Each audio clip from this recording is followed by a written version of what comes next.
bukan karena kebaikanku, hanya oleh kasih karuniamu kau pulihkan aku, layakkanku untuk dapat memanggilmu Bapa. Shalom teman-teman, senang sekali saya bisa bertemu dengan teman-teman walaupun secara virtual. Saya berharap kita semua di dalam keadaan yang sehat, sejahtera, dan penuh dengan sukacita. Teman-teman, bulan Februari seringkali diidentikan dengan bulan penuh kasih sayang. Dan tanggal 14 kita merayakan yang namanya Valentine Day. Banyak sekali orang memberi serta menerima hadiah. Ada yang berupa coklat, bunga, dan mungkin masih banyak hadiah lainnya. Nah, hari ini saya juga ingin memberikan teman-teman hadiah, tapi bukan bunga ataupun coklat, tapi sebuah kisah cinta. Bukan tentang Romeo ataupun Juliet, tetapi kisah cinta seorang bapa kepada anaknya. Saya yakin teman-teman pasti sudah sering mendengar kisah ini. Yesus di dalam Injil Lukas menceritakan sebuah perumpamaan tentang anak yang hilang. Adalah seorang bapa yang mempunyai 2 orang anak, dan bapa mengasihi keduanya dengan begitu rupa.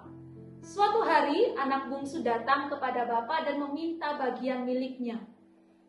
Ada suatu tradisi di Timur Tengah ketika seorang anak datang kepada orang tuanya dan meminta harta warisan sebelum orang tuanya meninggal, anak itu akan dikatakan anak yang tidak beretika, tidak punya moral, bahkan bisa dibilang kurang ajar, dan anak yang durhaka.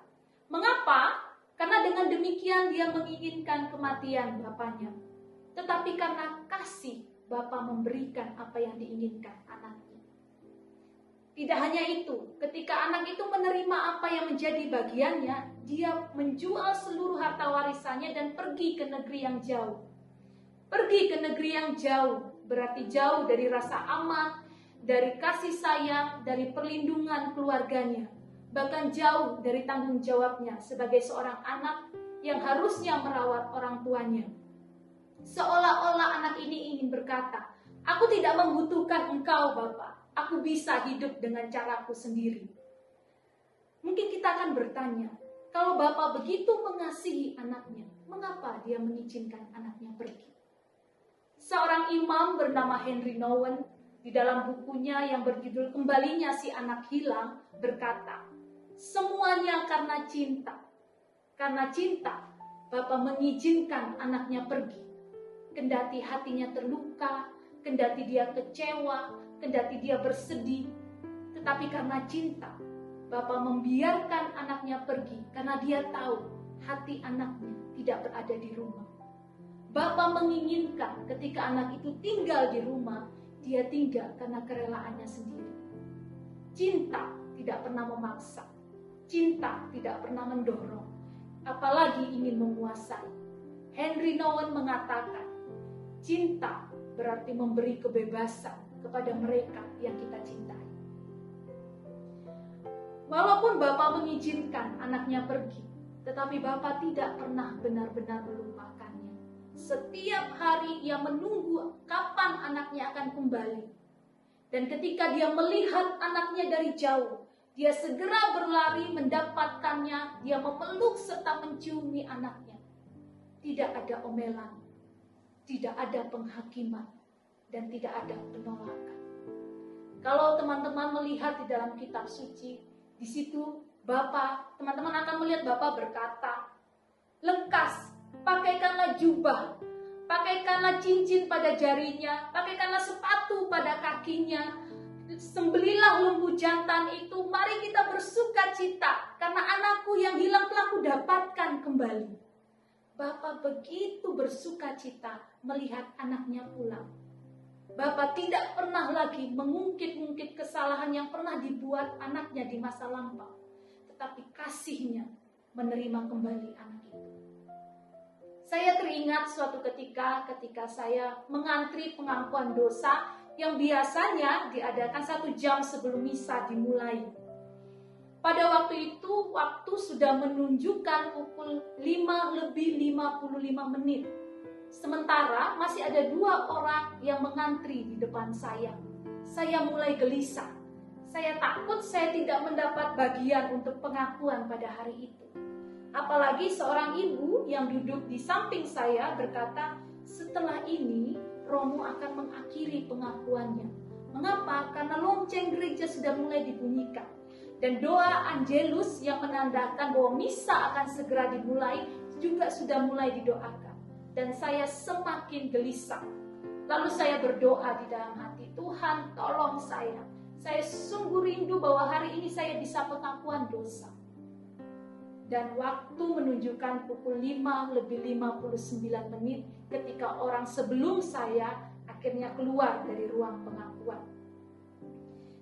Anehnya, saya melihat lampu indikator di ruang pengakuan tidak dimatikan dan Romo tidak keluar dari sana. Segera saya bergegas masuk ke dalam ruang pengakuan dan benar saja Romo masih duduk di sana dengan rosario di tangannya. Ia lalu memberkati saya dan saya mengakukan dosa-dosa saya. Setelah dia memberikan absolusi kepada saya, barulah Romo keluar dari ruang pengakuan dan selesai untuk pengakuan pada hari itu. Saya sungguh bersyukur dan saya sungguh terharu karena melalui peristiwa ini saya belajar satu hal. Ketika saya rindu untuk datang kepada Tuhan, ternyata Tuhan jauh lebih rindu kepada saya. Tuhan setia menunggu saya. Paus Fransiskus di dalam homilinya pernah berkata, Tuhan tidak pernah lelah untuk mengampuni kita. Tidak pernah. Tetapi seringkali kitalah yang lelah untuk meminta pengampunan dari Tuhan. Mungkin karena kita sudah sering melakukan dosa dan kesalahan yang sama, sampai kita berpikir, percuma Tuhan. Atau saya akan jatuh lagi di dalam dosa dan kesalahan yang sama.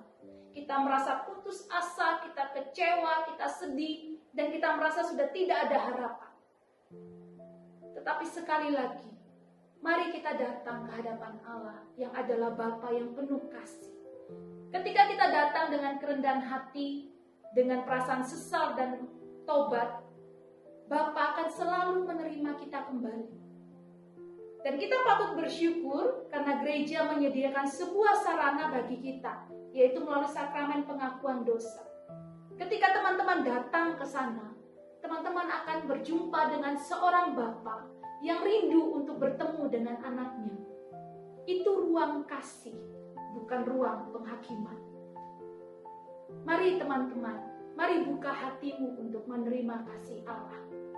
Jadikan momen Valentine ini untuk memberi serta menerima kasih dari Tuhan. Dan terakhir, menutup kisah ini, saya ingin memberikan sebuah makna yang baru bagi teman-teman tentang apa itu kasih. Dan saya berharap teman-teman akan mengingat ini selalu. Kasih. K. Kamu itu berharga di mata Tuhan. A. Ampuni sebagaimana kamu diampuni. S. Setiap hari berubahlah menjadi pribadi yang lebih baik. I. Isilah hidupmu dengan perbuatan kasih. Dan yang terakhir H. Hiduplah sebagai anak-anak Allah dengan saling mengasihi. Itu saja teman-teman. Mari saat ini saya mengajak teman-teman untuk kita boleh berdoa bersama. Di dalam nama Bapa dan Putra dan Roh Kudus. Amin. Bapa yang penuh kasih, kami sungguh bersyukur karena memiliki Allah yang seperti Engkau.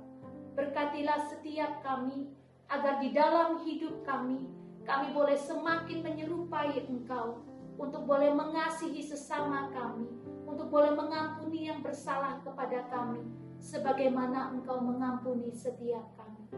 Semua doa ini kami sampaikan kepadamu dengan pengantaran Yesus Kristus, Tuhan dan Juru Selamat kami. Amin. Di dalam nama Bapa dan Putra dan Roh Kudus. Amin. Sampai jumpa teman-teman. Tuhan Yesus memberkati.